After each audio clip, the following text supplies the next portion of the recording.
So, a very good morning, good afternoon to you, wherever you might be in the world. Perhaps it's even an evening where you are. Welcome to the channel, or welcome back. As always, thank you very much for supporting me and the channel.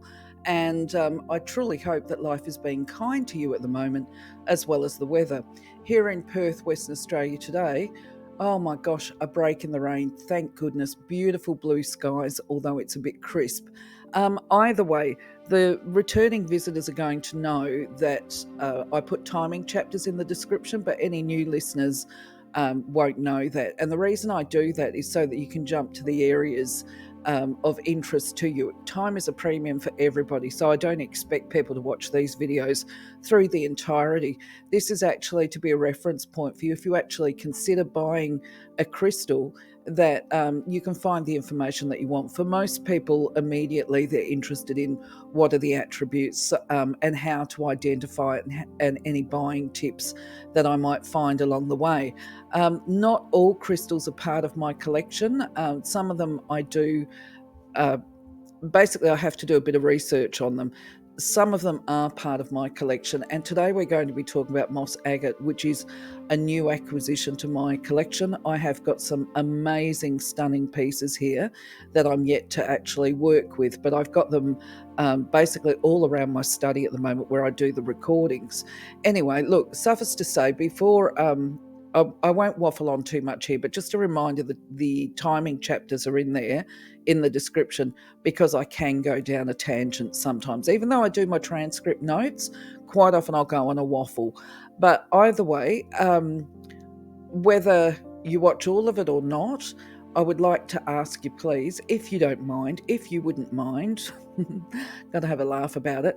If you find anything of benefit in the channel, can you just, or on my videos, can you just give us a like? I don't expect people to subscribe or anything like that, but it's actually quite emotionally rewarding to me, and it helps to keep me focused on delivering the content on the channel for people, because the aim is to empower people with information so that they're making educated decisions, I guess, or more informed.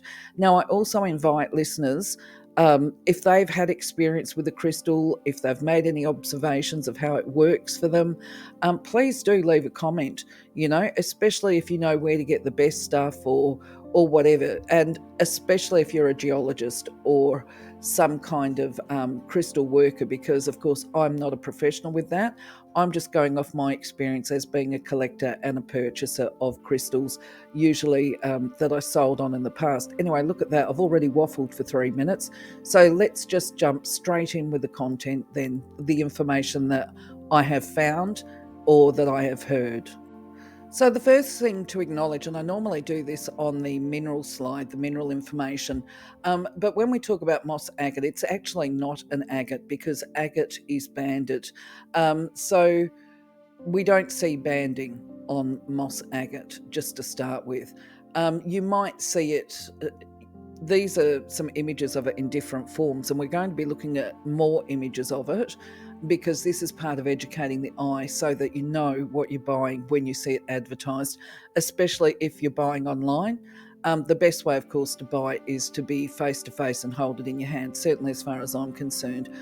So you can see here that it actually is a really pretty crystal. And historically, whilst I thought it was pretty, I actually hadn't been drawn to working with it or using it, even to the point that when I've made my more recent purchases, this is because I tend to do the community group, and because I know that people will like it, because I've heard really good feedback about it. But it's got a history, okay? So throughout history, it has been known as a crystal of gardeners and agriculture. Very limited interpretation, I think, based on my research, shall we say, and my understanding of, I suppose at the moment I'm getting to know the crystal, but basically it was considered a miraculous healing stone by tribal priests in the past, and to help them to interact with the human organic system. So it is used as a physical healer. It's a very popular physical healer, and it was used in the past, I say historically, apparently as a talisman to make warriors strong, and it supposedly improved the chances of success and victory. So it, let me just check my notes for a moment. So basically, agate in itself is not a high vibrational crystal, but moss agate is actually very high vibration, and this is because it is actually a variety of what we call, now my pronunciation might not be there, I believe it's chalcedony, which is part of the quartz family. So this explains part of its intensity of vibration. So it can be milky white, as you see in these two images, or it can be clear, but it will still have the green in it, which is dendritic inclusions. And it may have spots of red in some specimens, and occasionally it has bluish inclusions. And I think we sort of see it looking a bit bluish on this left-hand side. But anyway, what else can I tell you? Just simply that it is recommended by some people for specific star signs, as we see here, the Aries, the Taurus, the Gemini, and the Libra. Now, to put this into perspective, if you're not aware of this, these kind of associations, I believe, are made by somebody such as myself, holding the crystals, looking at it, looking at its metaphysical attributes, and then looking at the horoscope and thinking, well, which star signs are going to benefit more from this particular crystal. In my instance, I don't believe it matters. I'm not a big fan of the recommending it for any particular star sign, because of the simple fact that if we feel drawn to the attributes, we should get it. We shouldn't allow ourselves, I say shouldn't, I mean it's all up to personal preference, to think because we've got a star sign that we need to have a specific crystal associated with that, or to allow it to deter us from buying a crystal that might be helpful. What more can I say? So I'm going to refer to my transcript for this, because I really thought about this as I was actually making the chakra associations with it, because to me, I sort of feel that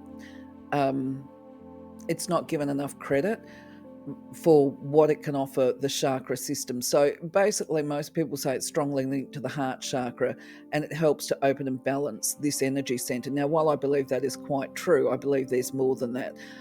Some people will say that it's associated to the base chakra, and potentially it will if it's got the browns and blacks or reds in it, which we don't really see with moss agate, unless it's got some of those brown inclusions.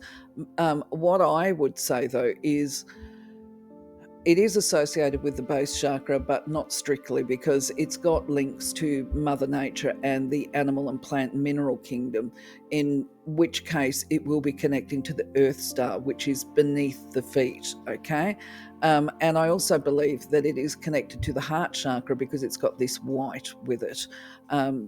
Did I say heart? I meant crown chakra. So on this slide here, we see the crown represented by the colour purple, but many times it's actually also the colour white as well, which is the purification of the mind and thinking and being able to process emotions, feelings, intake new knowledge, all of that kind of thing. So when we talk about it, though, being heart chakra, it's about processing emotions and feelings and linking the mind to the heart. So it allows for expanded love and forgiveness, empathy, compassionate. That's what the heart chakra is all about. So it's also said to recalibrate and remove any blocks that might be there. So from my perspective, if you're looking at a crystal that works with the crown and the earth star, there's going to be some automatic metaphysical attributes, and we'll talk about those in a moment, but it will do the entire chakra system. I don't think it skips, but it might have a more focused energy, as I say, on the earth star, the heart chakra, and the crown. That's my belief anyway, but it will still energize and balance the other chakras. We're talking about the chakra system. So when it comes to moss agate and the mineral information, this is where these geos can really be helpful to all of us, because as I said, I'm not a geo myself. But it's not an agate, as I said, because it's not banded. It's part of the quartz family. It's a chalcedony. It's got a hardness of 6.5 to 7, which means that it's fairly tolerant to perhaps knocks. Might be a good description. Look, you can damage any crystal if it's not too hard, you know what I mean, if you put it against harder ones. So it's reasonably tolerant. Now, as I said before, it can be milky white or clear with the green dendritic, well, whatever, I can't even think what they're called at the moment, with the green in it, okay? And the other thing is too, when we talk about the chalcedony, if you look at the image I've got here, which is moss agate from India, you will see that there's these little brown crunchy bits inside. Well, that's actually the chalcedony, which we'll be looking at in a few different images in a moment. But I wanted to keep this image in because when you see these really, I should have said the previous images that I showed you, they're very high quality. They are high grade examples, basically. Well, not so much the white one, but I'm showing you some really high grade stuff on this video. This Indian moss agate, though, I don't see as being particularly high grade. I would say probably, well, it just depends on what you're looking for from a crystal. If you want to have lots of these green dendritic patterns in it, this is the perfect solution. But if you want something that's more fine and fern-like, then I consider those ones, especially the ones that have got the clear with the green, I look at those and consider them to be like peak grade, what people would want. But at the same time, to have this white with these green patternings, that's pretty good. That's going to carry the properties, the attributes. So anyway, it doesn't, from what I know, have any toxicities, but if you're looking to make elixirs, I would still approach with caution. I'm not a big fan of the water immersion. What else can I say? Just that it can be found in various locations across the world. So India, of course, we've got one here. It can be found in Indonesia, which is actually the place where you get these really fancy clear ones with the green fern-like patterns, as far as I know. What else? Just checking my notes. I think the important part for all of us is that while it can be found in different places, including Australia, 75% of all the moss agate that's on the market is apparently directly sourced from India. So from a metaphysical perspective, just as an overview, anything that is connected to the heart chakra with the deep and vibrant green colours is basically to do with forgiveness, associated with how we view the world around us, the people around us, if we've suffered from betrayal and that kind of thing.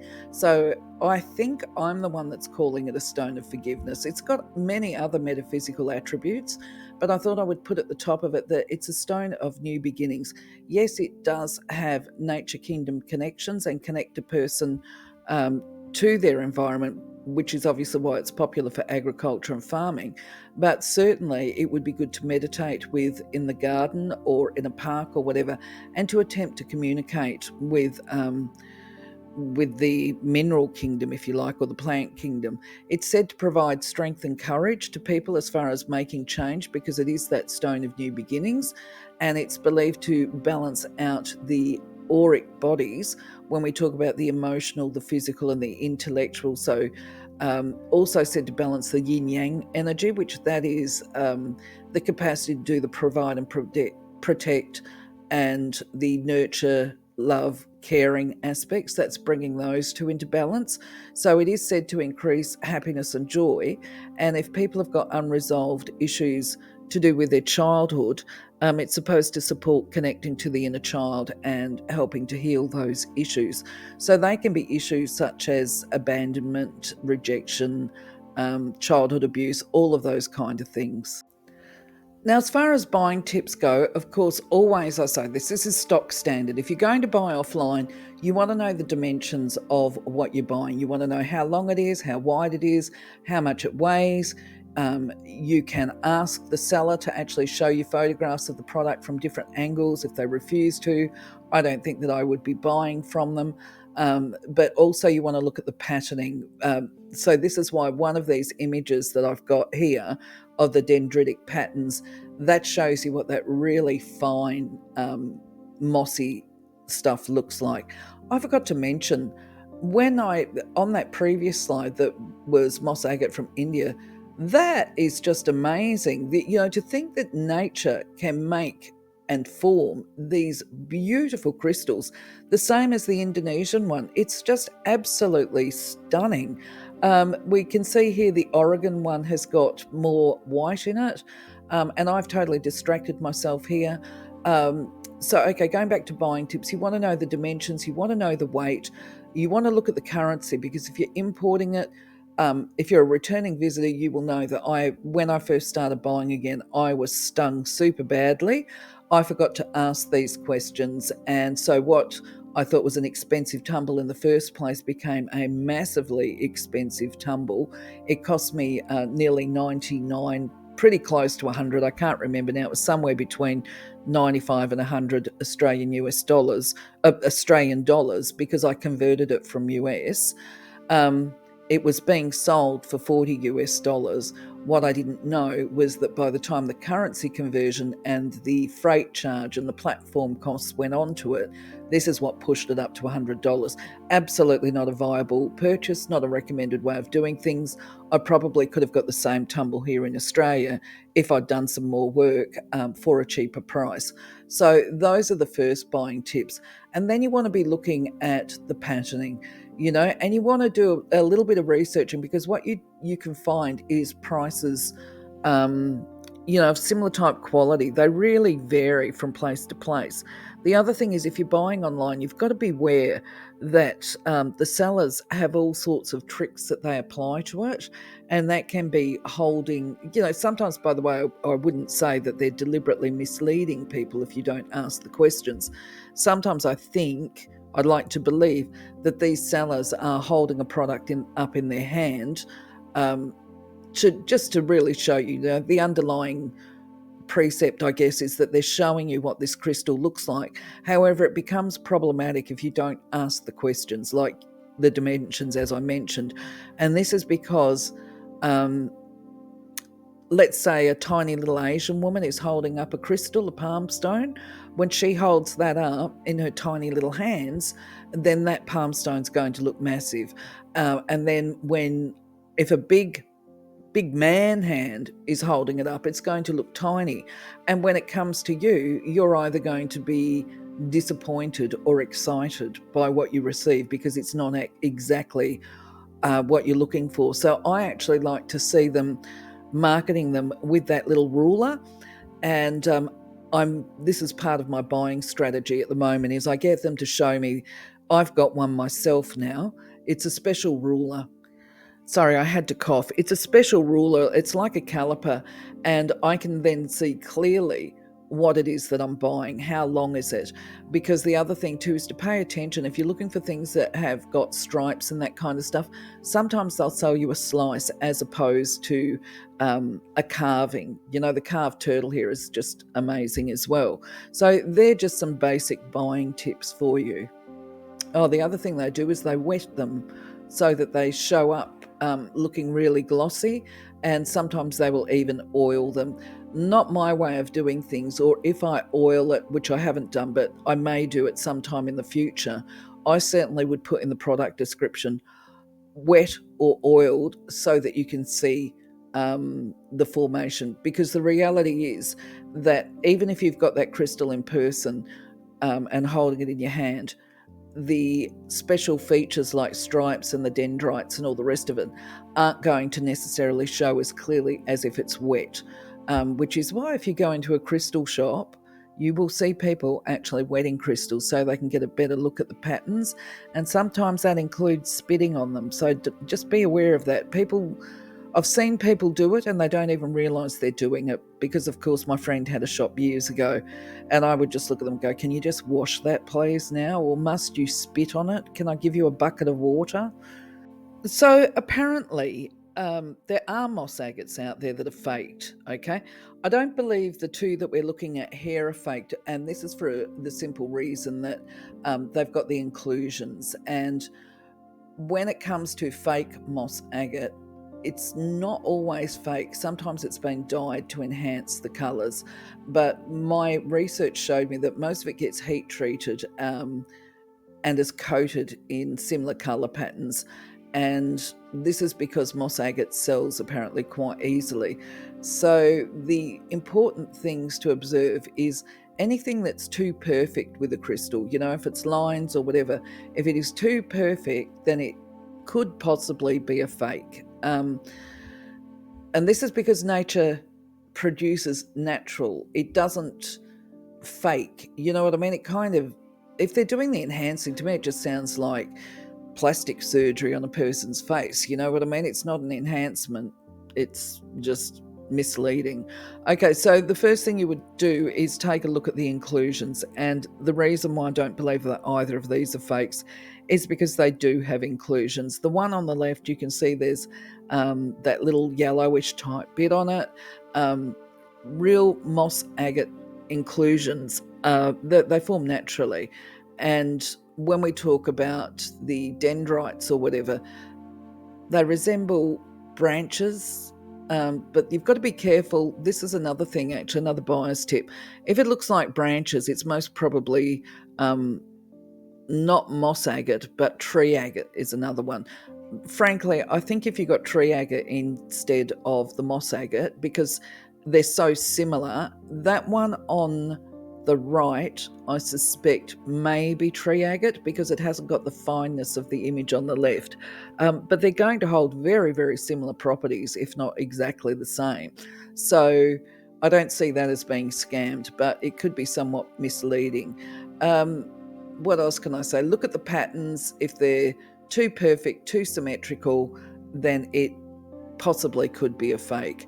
The other thing is natural moss agate has a certain weight to it, and if you hold it in your hand, it will feel cool. I mean, obviously, once it's sat in your hand for a little while or on your person, it's going to warm up, and so that can make it difficult when you're first experiencing it. But natural moss agate will have that cool sensation to it, and if it feels warm or lightweight, then time to double check the authenticity of it.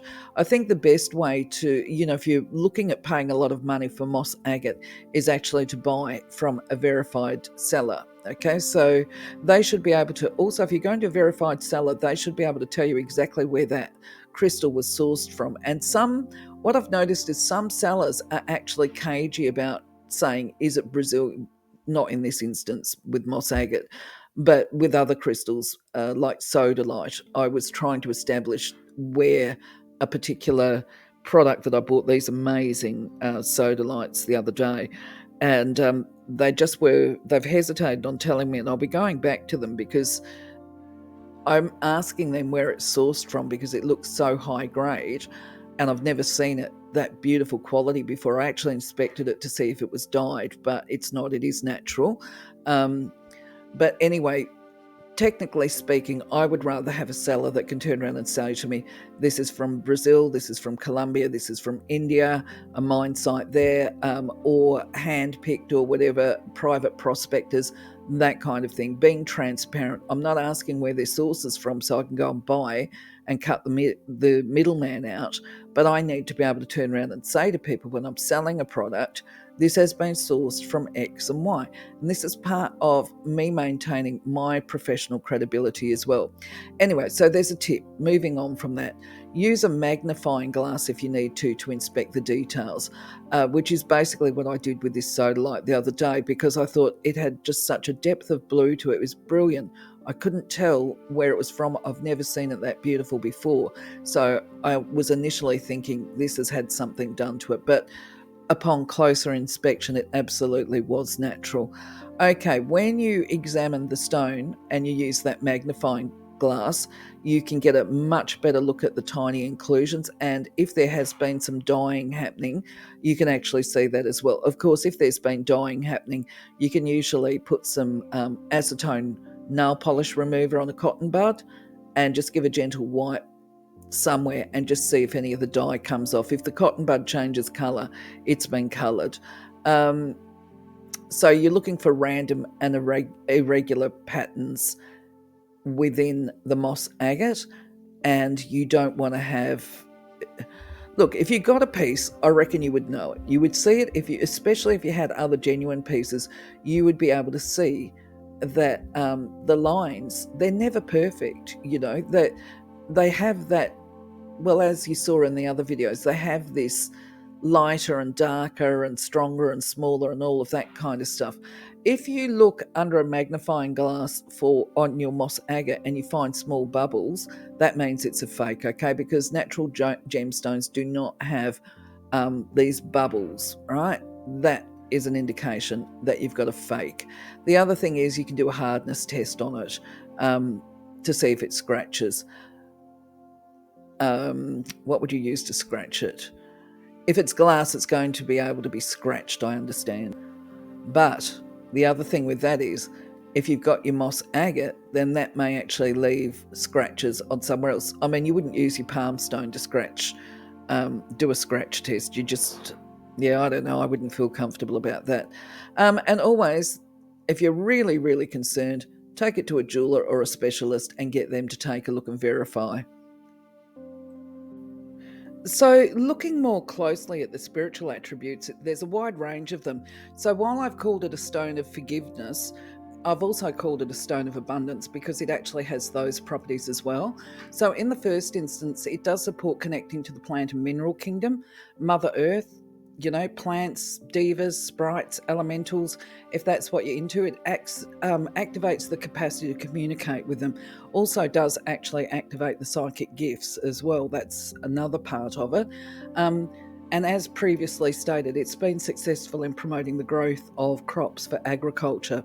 I perceive that you could put some, if you really wanted to, into a flower bed, or if you've got a pot of flowers or plants that are ailing and you had a tumbled stone, you could pop a tumbled stone in there to increase the overall health of it. It's also believed to stabilize and purify the aura, to transform negative to positive. So it's got that clearing capacity. So we're talking about raising the personal vibration there, enlightening the energy around us. So for an environmental, you could put it in the environment as well as part of purifying and clearing the energy in the home or the work environment. If you've got problems at work, you could raise the light levels there and remove any stagnant energy. Now, as I said before, it's considered to be a stone of abundance and wealth, attracting it. It's said to act like a magnet to wealth, success, and all the good things in life, I saw. But it's also recommended for people with new businesses to help expand the business and to increase the prosperity over time, of course. So it's really good for those small business owners and people that are self-employed. And it's also recommended to keep some moss agate near when you're working on your tax returns and your spreadsheets, and if you're struggling with the accounting and you're not getting the figures to add up, to actually keep a piece. So it would be good to have a piece on your desk. And also, apparently, it prompts and encourages a person to save their money instead of splashing it out willy-nilly. It's believed also to align a person with divine will, and to have a spiritual awakening, and that includes collective consciousness. It awakens the desire to reflect on your personal life experiences and to have that internal harmony, to be aligned, to be able to go with the flow, and to accept that life does have ups and downs, and not to resist, learn that business of when to hold on and when to let go. So we would call it also, just looking at here, a crystal of anti-negativity because of this transformational capacity about it. It supports dream and past life recollection. Dreams, of course, if we can recall and interpret them, they often act as messengers, and that's part of the development of psychic gifts. When we're able to access past life information, that needs to be done purposefully, with the intention. I think a lot of people tend to romanticize the idea of, oh, I was, Cleopatra in the past or whatever. That to me is not why you meditate and trying to access the past life. It's where the past life is impacting negatively on the current life, which is patterns and inexplicable behaviors. And for example, when I started doing past life, because I was taught, you may as well say, I wasn't taught by teachers because I lived in a remote area, and before I had a computer and that kind of thing. So I would hear of theories and I would test and try them to the best of my advantage, or the best of my capacity. So when it came to past life, I think I put the intention out there that I have revealed to me the core or underlying cause of those things that were creating problems for me in my current existence. And one of them was actually, I had this terrible reaction to blood and bleeding. And I had 3 children. And of course, I had one that was a boy, so that involved a few blood injuries from time to time. Now, when I would see blood, I would just go into a complete panic, especially if it was my own, I'd faint. But with my children, I learned to get around it. I had a wonderful doctor at one stage because they seemed to just, even my girls were tomboys, and so they managed to cut themselves from time to time. And by that, I mean not wearing their shoes and running through a puddle, despite the fact that their mother told them to be careful. You know, there could be rubbish in there like glass or tin cans or whatever, but kids being kids, they didn't always listen. Anyway, bottom line is, the way I used to handle it was I would know from the scream that, you know, when they injured themselves, that it was going to be fairly serious. So my fallback strategy was I would go running out with a tea towel, or, you know, pull one out the drawer and just immediately wrap the injury up and then cart them to the doctors. And the doctor's surgery was really good because they knew about my blood response. And so they would just immediately take us into a room, and then they would inspect the injury and obviously treat it, and we would cover it, and I'd be fine from there. So for me, I was able to find the cause of that. I'm not going to go into why I had this blood injury, but I found the cause of it, or the blood response, but I found the cause of it, and I was able to release it through healing that issue. And in the recognition, it was relevant back in the day, but not for the current life. And so, yeah, release and healing. The other thing that MOSS AGATE is said to help with is healing any karmic debt or any unhealthy karmic attachments, and to be able to open those eyes that we've got and see the world through the eyes of love, compassion, and forgiveness. So it's within the metaphysical benefits or attributes of MOSS AGATE that it is considered to be extremely powerful as crystals go. So some of the things are, it's supposed to be, I'll just run through them as best I can and as quick as I can. It's believed to be an anti-inflammatory, said to lower fever and to assist with relieving pain. It's believed to strengthen the physical body, to maintain physical health or to recover from illness and injury. And if you're looking at creating behavioural change as part of that self-care, you know, through exercise and activity, it's supposed to strengthen your resolve to take on board those new regimes for this physical health. So that's actually probably an emotional one. But basically, yeah, it's said to support, if you were deciding that you need to do more physical exercise like gym or Tai Chi or yoga or whatever it is, to encourage you to do that, which of course is going to have the physical benefits. As far as the circulation system goes, it's supposed to support a healthy heart rhythm, and to strengthen the cardiac muscles, and to prevent hyperglycemia and other blood type disorders. It's believed to balance the brain hemispheres, the right and left, and to assist with neural pathways, creating new ones or strengthening new ones so that they become more cemented. It's recommended, though, interestingly, I'm going to put this here, even though I say, look, approach with caution. I forgot to say this, that to do the disclaimer up the top of the slide, which is, when it comes to the attributes for health, physical or emotional, be aware you do not disengage from your medical treatments or professionals. You would use the crystals in conjunction as a complement to your current treatments. So it is recommended for people with epilepsy as part of reducing symptoms. If you've got epilepsy and you use it, please let us know how that goes, or if you've used it for epilepsy. Certainly would be very interested in your comments. It's believed to promote sensory, being able to feel and sense energy, and I guess to rationalize it as well. Supposed to be particularly beneficial if you're suffering from colds or attempting to recover from colds and flus and viruses, and if you've currently got any of those conditions, you could be wearing it to help reduce the physical symptoms as well, and that includes if you've got lung infections and swelling, apparently. It's also supposed, if I can speak, said to support the healing of the lymphatic system, if I can talk. For people that are recovering from cancer, it's believed to support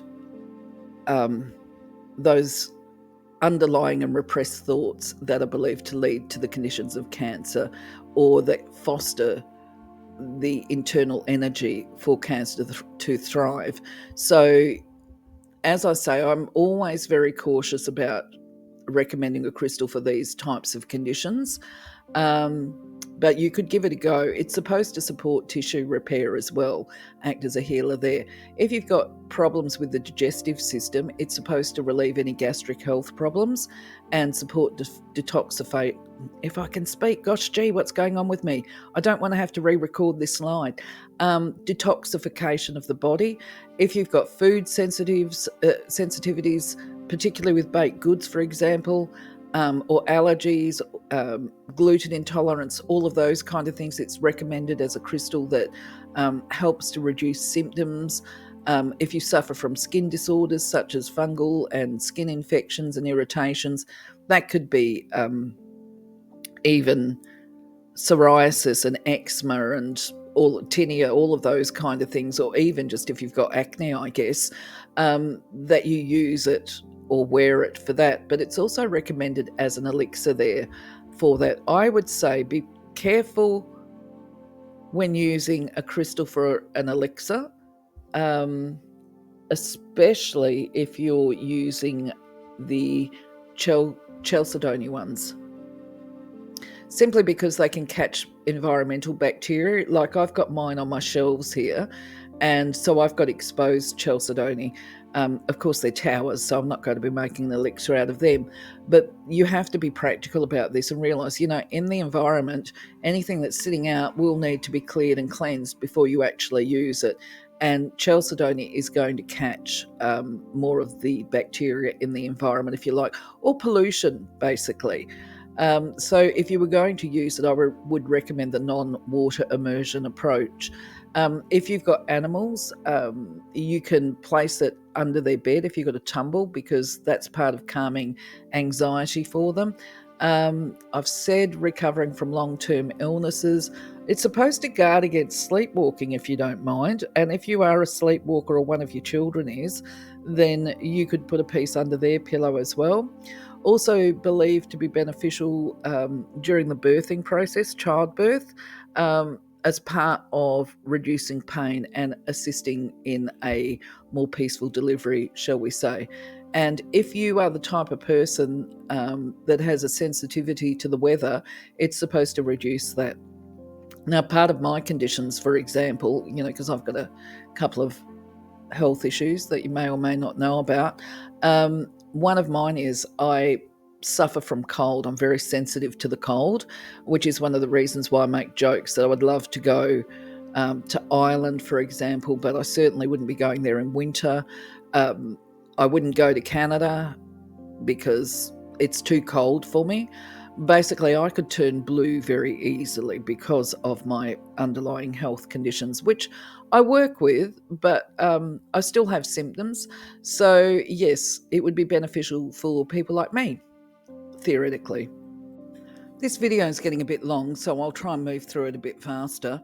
When we're talking about yin and yang, that includes with the emotions. It's about balancing the emotions and protecting against basically reactive and inappropriate behaviours as a consequence of our emotional reactions. So, when we get triggered or upset or whatever, something happens that doesn't or catches us off guard, shall we say, we still have choices there on how to manage our responses. And so therefore it comes unloving and prickly thoughts. And those prickly thoughts, by the way, manifest apparently as skin conditions. I'm a believer in that as well.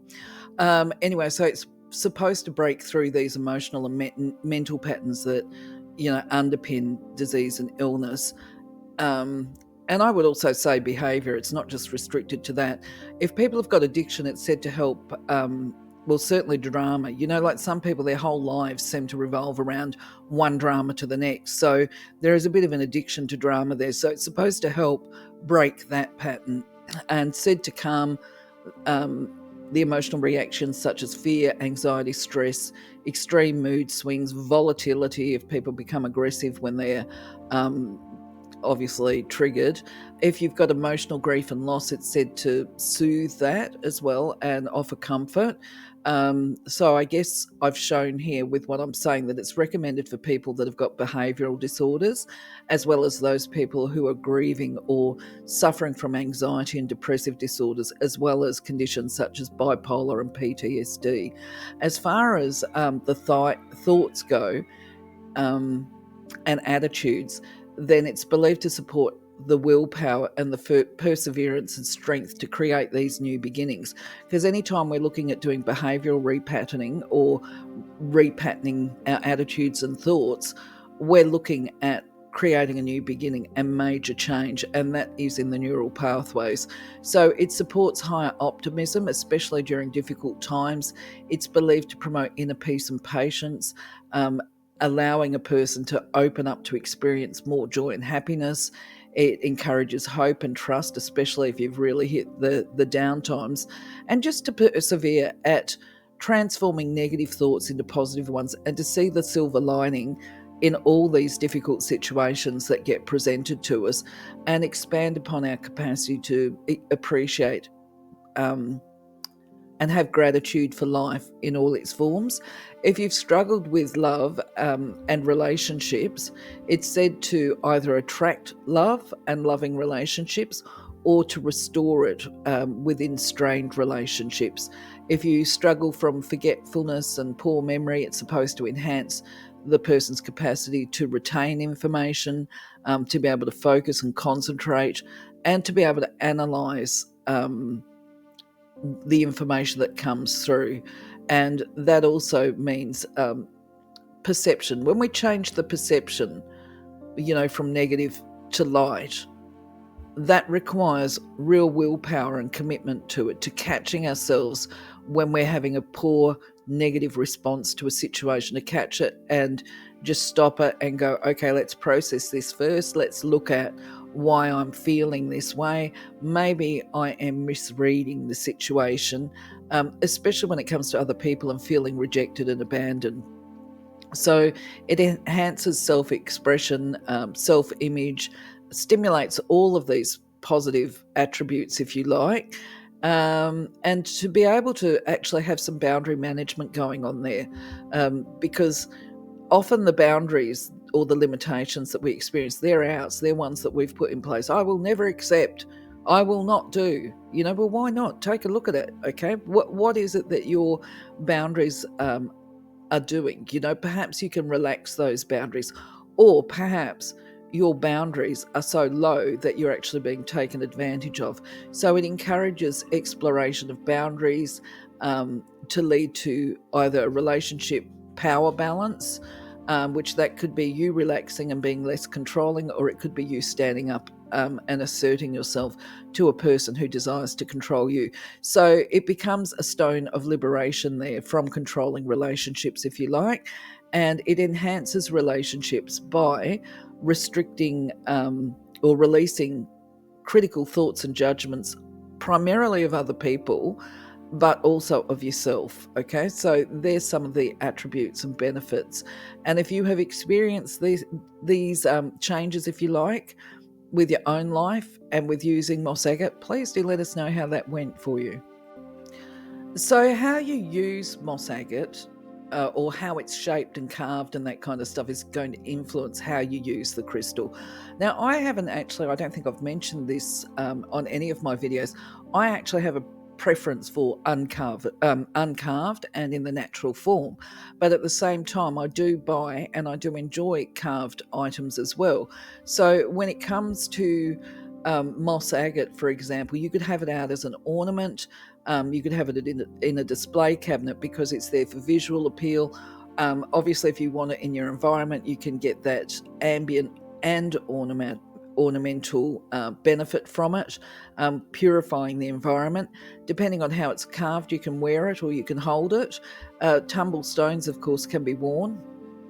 I have the macrame necklaces because I like to interchange them, and rather than have all these carved carved jewelry, if you like, which of course this ring here is absolutely stunning, but it's just a far cheaper option to buy tumbled stones for me. And by wearing them in the necklace, and I say the pouch, actually it's a macrame pouch, it just means that I can interchange them and wear them on whatever day I feel like wearing them. Yes, the jewelry, it's a reasonably hardy crystal, so it will be suitable to be worn even as a bracelet, you know. I just I don't know, I just don't think that I would buy beads of moss agate, just thinking. I definitely like the idea of the towers that I've got, because they're absolutely glorious because they've got the chalcedony in them. I love having them in the environment. But if you had the smaller items, the tumbled stones or spheres, if you can get them, palm stones, there seems to be a lot of palm stones around. You could meditate with them if you were trying to connect with the healing properties such as purification of the aura and that kind of stuff.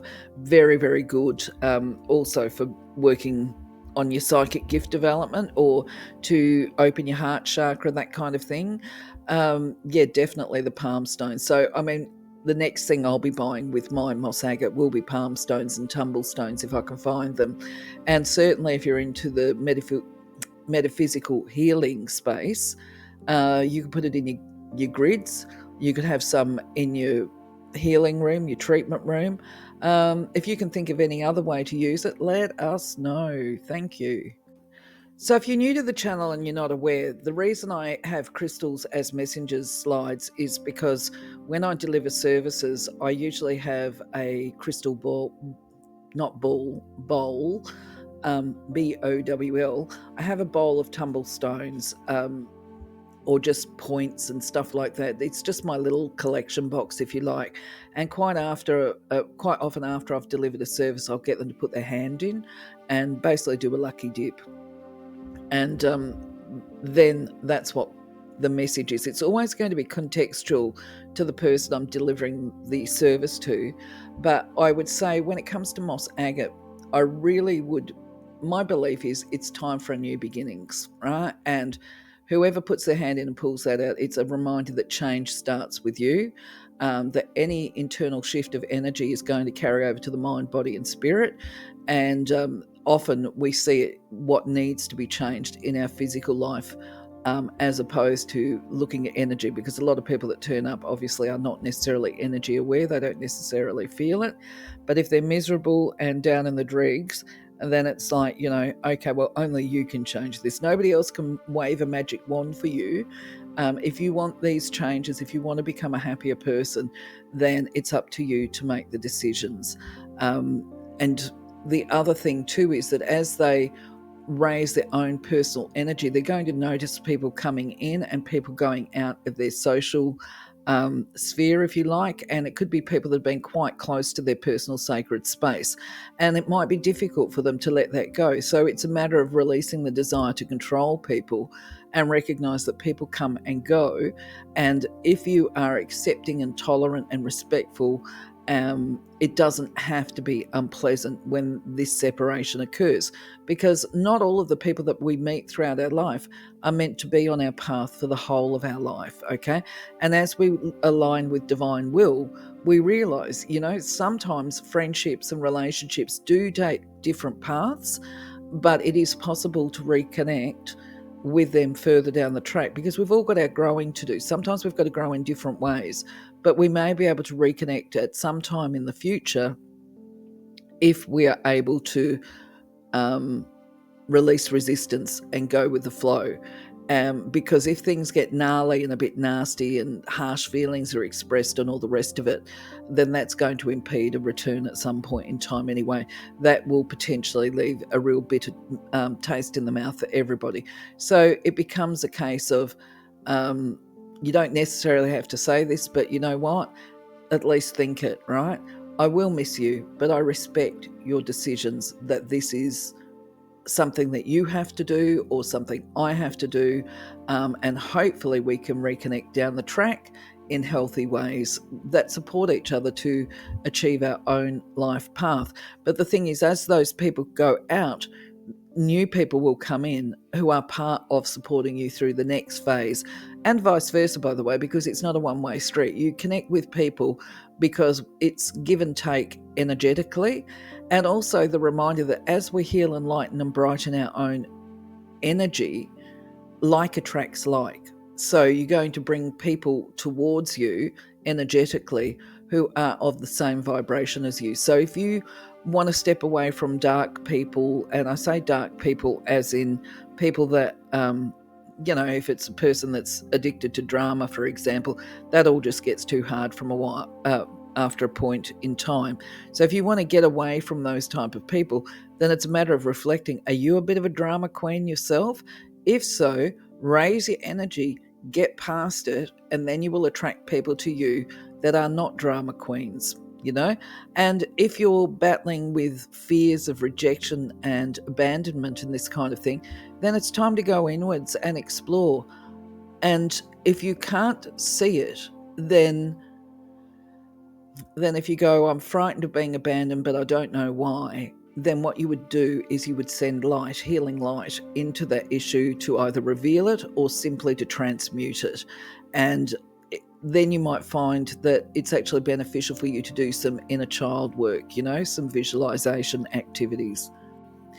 So when it comes to crystal care, just a reminder that it is a quartz chalcedony, and because it's got the quartz, it's reasonably hardy, but you would adapt the way that you care for your moss agate, I think, basically depend on the amount of druzy that it's got in it. What can I say?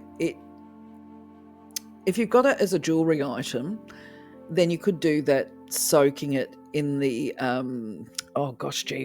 it's escaping me, the mild detergent. Like for me, I have a coffee cup, okay? That's how I clean my jewelry if it's in a metal setting, is I'll put a little bit of organic, and by that I might mean a couple of drops, very small squirt, into a coffee cup, and then I will add basically tepid lukewarm water into the cup, stir it around a bit, get a bit of frothing happen, and then put my pendants or my rings into, which I've got a few of those as well. Not all of the stuff that I wear is a tumblestone. I do have the settings as well, the earrings and that too. But anyway, you put it in there, then you might use a soft toothbrush to get into the silver settings or the metal settings, and then rinse it off. Just make sure that the water's neither too cold or too hot or whatever. Rinse it off and then give it a dry with a soft cloth. Druzy will apparently be okay as long as you don't leave your crystal in the soapy water for an extended period of time. So you would just do it for about 5 minutes at most. If you haven't got all the grime off, then you should be right to put it back in, give it a little bit more of a brush, a little bit more of a rinse, then dry it off when it's clean. And apparently I saw somewhere, don't quote me on it, it's not something I've ever done, that you can actually put the toothbrush onto the druzy. Now, I'm giving you this information. I just want to put a disclaimer up there. If you break your jewelry, okay, use your own discretion. If you don't feel comfortable doing it, take it to a jeweler and get it cleaned there.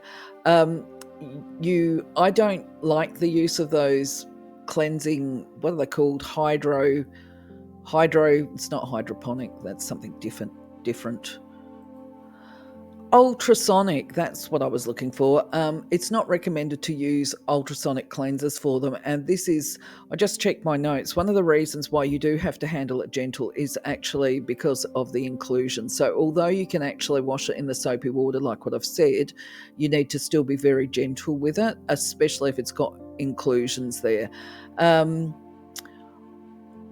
Other things about the detergent, by the way, it should be a pH neutral.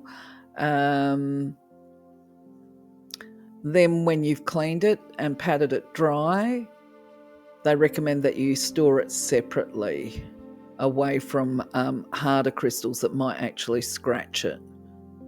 Oh yes, avoid exposing to chemicals, and this includes your makeup, okay? So if you're a lady and you wear makeup and that kind of thing, be aware that sometimes they have harsh chemicals in them. Also, moss agate can be affected by exposure to harsh sunlight or prolonged exposure, it can lose some of that colour. It can start to fade and probably look a bit icky. And just avoid, if you've got it as jewellery items, avoid wearing it when you're playing sport and doing activities in case you knock it. This is if it's, well, more so if it's got inclusions in it, you know. And the other thing is, don't wear it in the pool with chlorine, okay? I have had to teach myself to take my jewellery off when I jump under the shower, especially if I'm washing my hair and that kind of stuff, because I used to forget all the time. Anyway, once you've cleaned it, then you can put it away, store it. Once again, I say you would adapt that care to whether or not it's druzy, which is a dust collector. You might actually want to put it in a display cabinet, or if it's a jewellery item, you might want to wrap it up in a little piece of fabric and pop it in your jewellery box, just things like that. Oh my goodness me, look how long this video has got. Look, I'm really sorry about that. If you've actually made it all the way through to the end and listened to the whole lot, I say, well done, go you. Much appreciated. Thank you very much. So what I'm going to do is close here, say, look, thank you very much for being part of my journey. Have a wonderful day, blessed week. Catch you on the next video. Bye-bye for now. Oh, don't forget, if you've got a comment or a thought and you want to add to anything I've said, please know you're invited and most welcome to do so. Take care for now. Bye-bye.